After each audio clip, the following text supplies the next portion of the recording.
could have been any small, humble, sleepy little village somewhere in the whole of England, but it was this one.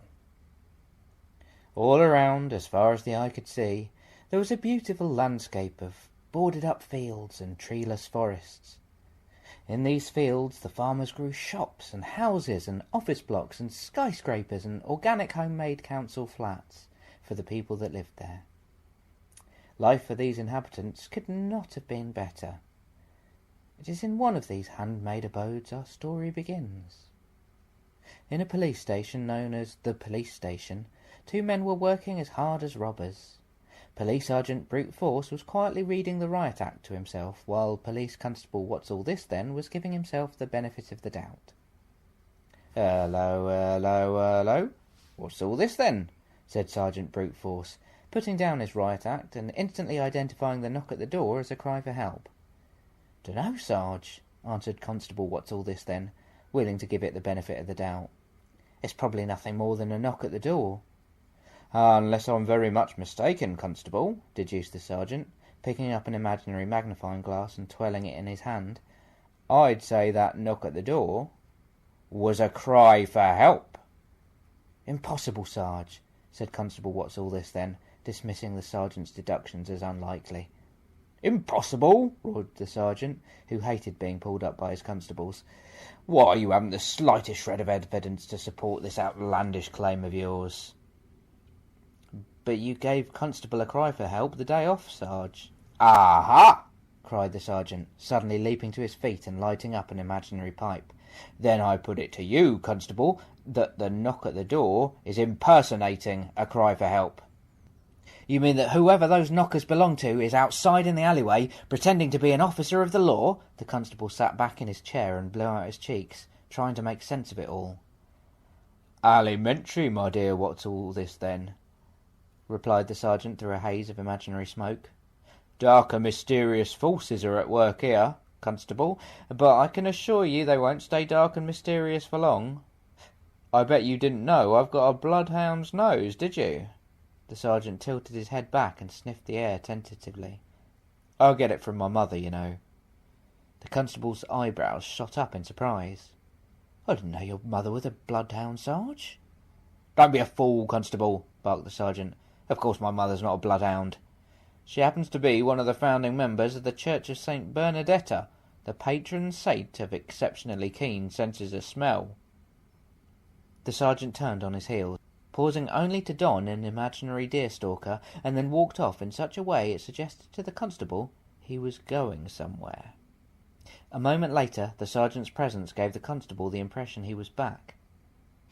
"That's funny," thought the constable, looking down at the imaginary clown's shoes the sergeant had deceptively slipped on while he was away.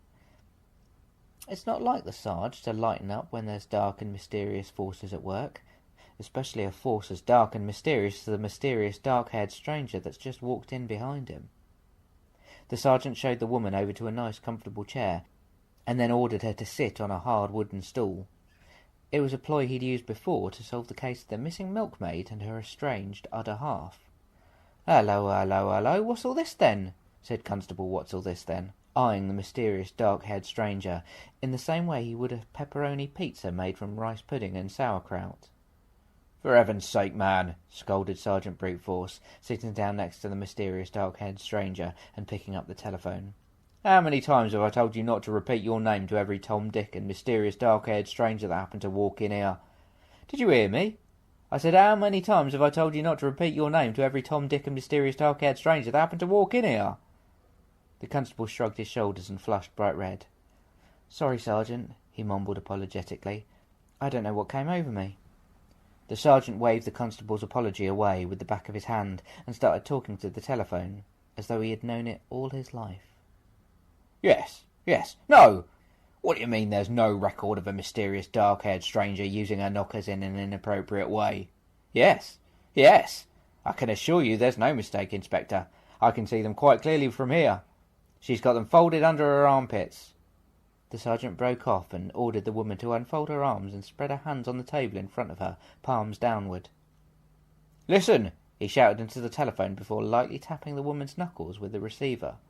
If those aren't the knockers of a guilty woman, then my name's not Brutus de la Bernadetta Force.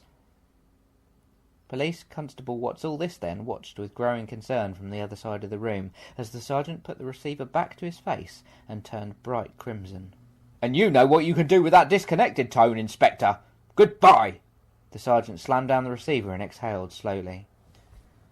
"What we need is a lucky break," said Constable What's All This Then, picking up this month's copy of the Plodder's Guide to 1001 Lucky Breaks and flicking through it in the hope of coming across a lucky break. "Nonsense," barked Sergeant Brute Force, scoffing at the idea. "All my cases have been solved by the use of detection, cunning, and a bit of Scotch tape." Although he did secretly admit that a bit of good fortune wouldn't go amiss with this one. The trail had gone cold, and by the look of the skin on top of his cappuccino, so had his coffee. It was then, just as no opening seemed to be presenting itself to them, an opening seemed to present itself to them. The mysterious dark-haired stranger, who up until now had remained dark and mysterious and had given nothing away, uncrossed her legs and then crossed them again. "Holy red herring! Did you see that?" cried Sergeant Brute Force, reeling backwards in his chair and refusing to take the bait.